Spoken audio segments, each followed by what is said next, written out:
শ্ৰম এটা আমাৰ labour shop and established act অনুসৰি আমি ট্ৰেড লাইসেন্স কৰিব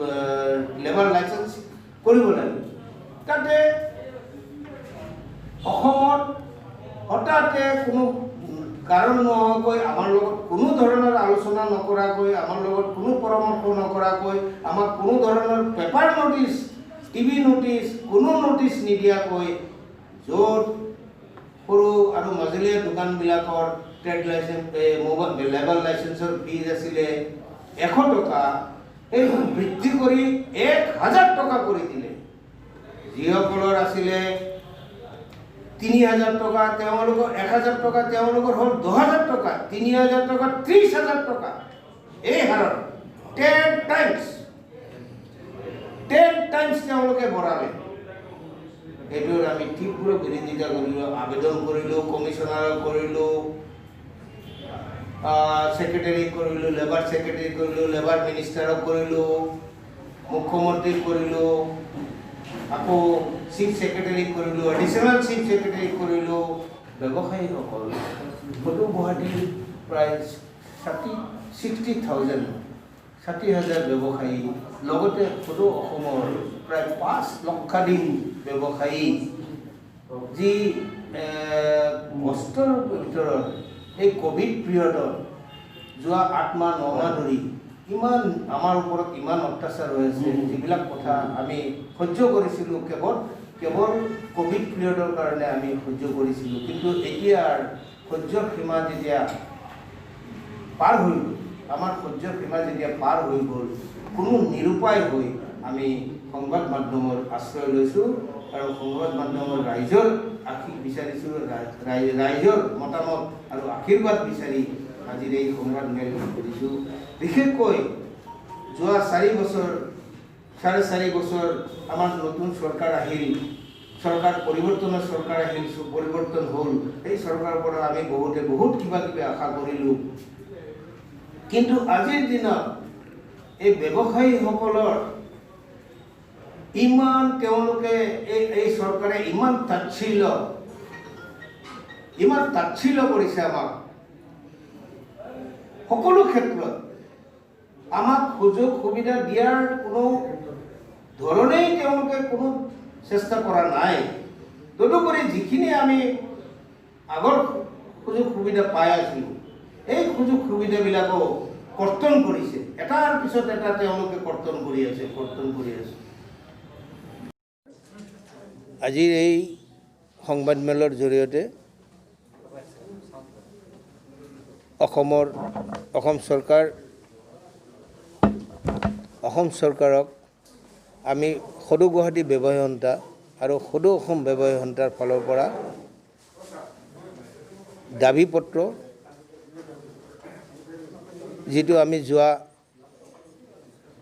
2017 চনত দাবী কৰা হৈছিলে বিশেষকৈ লেবাৰ লাইসেন্সৰ বিষয়টো লৈ পেলাই যে লেবাৰ ৰেজিষ্ট্ৰেশ্যনৰ ইয়াৰলি ফিজ যিটো 100 টকাৰ পৰা 1000 টকা 1000ৰ পৰা 2000 2000ৰ পৰা 1 লাখ এই যে ৰেচিঅ 10 টাইমছ তেওঁলোকে বঢ়াইছিলে অনৈতিকভাৱে আৰু অবৈধভাৱে আমাক একপক্ষীয়ভাৱে আমাৰ লগত কোনো ধৰণৰ আলোচনা নকৰাকৈ আমাক কোনো ধৰণৰ নোটিছ নিদিয়াকৈ খাজনা আমি দিম ট্যাক্স আমি দিম কিন্তু আমাৰ লগত কোনো ধৰণৰ আলোচনা বা নোটিছ আমাক নকৰাকৈ তেওঁলোকে কৰিছে তাৰ বিৰোধিতা কৰি আমি যি দাবী জনাইছিলোঁ আমাৰ এই দাবীৰ ওপৰত আমি কমিশনাৰক দিলোঁ বিষয়ববীয়াসকলক chief secretary additional chief secretary commissioner secretary labour secretary minister labour minister তাৰপিছত গুৱাহাটী আৰু বিভিন্ন বিধায়কসকল ৰমেন্দ্ৰ নাৰায়ণ কলিতা সিদ্ধাৰ্থ ভট্টাচাৰ্যদেৱ এনেকুৱা কৰাৰ পিছত আমি মাননীয় মুখ্যমন্ত্ৰী শ্ৰী সৰ্বানন্দ সোণোৱালদেৱৰ লগতো লগ ধৰি আমাৰ দাবী উত্থাপন কৰিছিলোঁ তেওঁ আমাক সহানুভূতিৰে আৰু তেওঁৰ অনুৰোধ মৰ্মে আমাৰ যি আন্দোলন কাৰ্যসূচী আছিলে এই আন্দোলনৰ কাৰ্যসূচী আমি স্থগিত ৰাখিছিলোঁ কিন্তু এই যোৱা 4 বছৰ তেওঁৰ ইমান আশ্বাস দিয়াৰ পিছত তেওঁ আমাৰ দৰখাস্তৰ ওপৰত ৰিকমেণ্ডেশ্যন দিয়াৰ পিছত এই ৰিকমেণ্ডেশ্যন কিয় কাৰ্যকৰী নহ'ল তেওঁৰ নিৰ্দেশ মৰ্মে আমি কমিশ্যনাৰৰ লগত তেতিয়া TC শৰ্মা কমিশ্যনাৰৰ লগত বহি পেলাই এটা আমাৰ নেগোচিয়েশ্যন হ'ল ৰেট স্থিৰ হ'ল মাঝামাঝি এটা ৰেট ঠিক কৰা হ'ল এইটো গ'ল আকৌ এইটো চিফ মিনিষ্টাৰৰ তাতে গৈ দেখা হ'ল হ'ল কিন্তু আজি কি কাৰণত কি দুষ্ট চক্ৰৰ চক্ৰান্তত আমি নাজানো সন্দেহ কৰিছোঁ ইয়াৰ পিছত এটা সাংঘাতিক ধৰণে আমাৰ ব্যৱসায়ী বিৰোধী এটা লবি কাম কৰি আছে ব্যৱসায়ী স্বাৰ্থ বিৰোধী লবি কাম কৰি আছে দুষ্ট চক্ৰই কাম কৰি আছে যিসকলৰ কায়েমী স্বাৰ্থ নষ্ট হ'ব তেওঁলোকে এইটো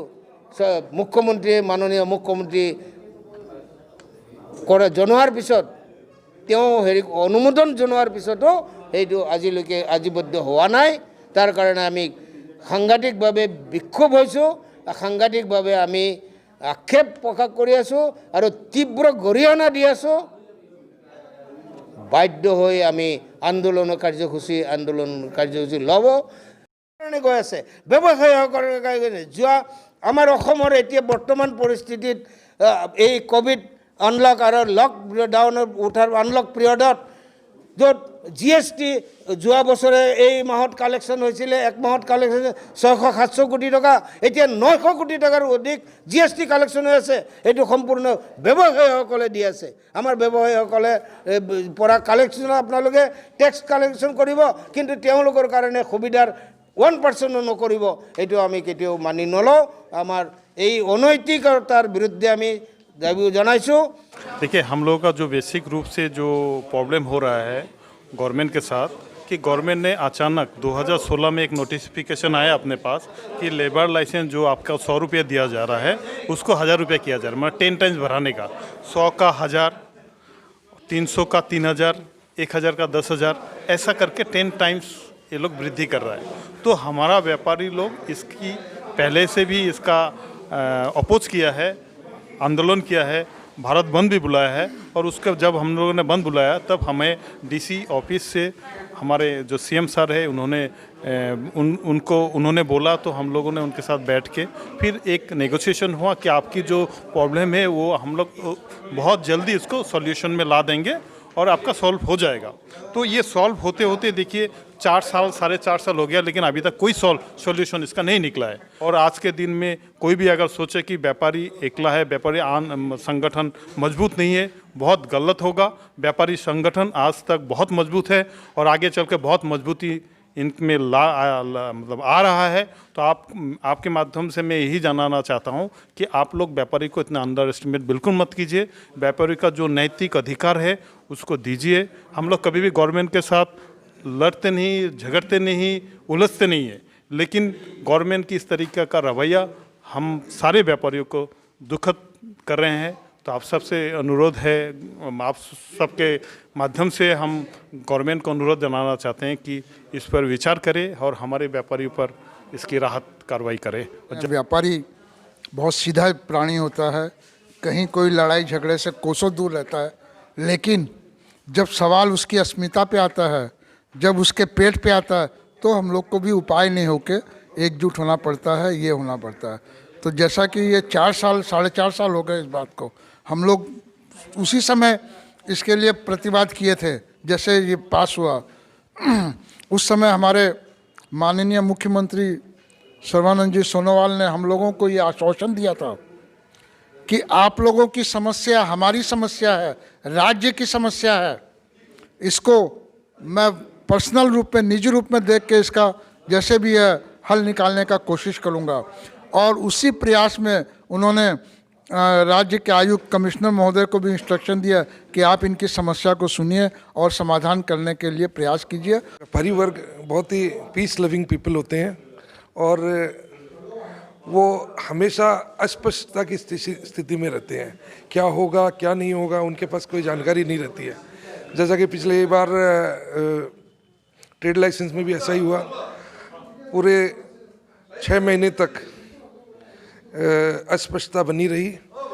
लास्ट में जाके मिनिस्टर ने ये भी कहा कि हम 6 महीने का माफ़ कर देंगे ट्रेड लाइसेंस फ़ीस, लेकिन ट्रेड लाइसेंस फ़ीस बड़ी मुश्किल से बहुत से हमारे ऑल गुवाहाटी ट्रेडर्स एसोसिएशन की तरफ से सरकार को समझाने के बाद ऐसा संभव हुआ कि पुरानी यथास्थिति में उन्होंने ट्रेड लाइसेंस को रिन्यूअल किया। लेबर लाइसेंस जिसकी फ़ीस 10 गुना बढ़ाई गई है उसको हम यथास्थिति में लेके आएंगे, लेकिन आज तक कोई ऐसी कुछ कार्यवाही सरकार की तरफ से नहीं हुई और उसके लिए व्यापारी वर्ग बहुत ही दुखी है और इस तरह से दुखी करना सरकार के लिए अच्छी बात नहीं है। मैं ये बोलूँगा सरकार को आपके माध्यम से कि हमारी मांग जल्द पूरी की जाए। Hi, I'm Prakash Raj. Oh, no. Touch हुआ तो क्या हुआ? Bro, this is antivirus Austin plywood. It kills 99.99% germs and viruses. Austin plywood. अब सिर्फ इस पर ही है। Austin plywood, the best plywood.